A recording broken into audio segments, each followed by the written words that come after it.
mo ba may pagkakamali ka dito? Tingin mo ba may pagkakamali tayo dito? May pagkukulang. May mga pagkukulang naman talaga kasi first hindi tayo nag-disclaimer. Hindi ako nag-disclaimer. Tapos hindi ko talaga in-explain kung ano yung...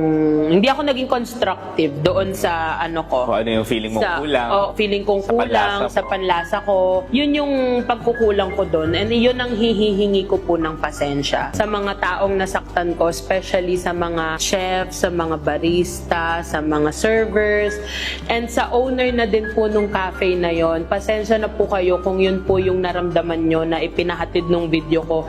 Hindi po talaga yun. Hindi po yun yung minimin ko.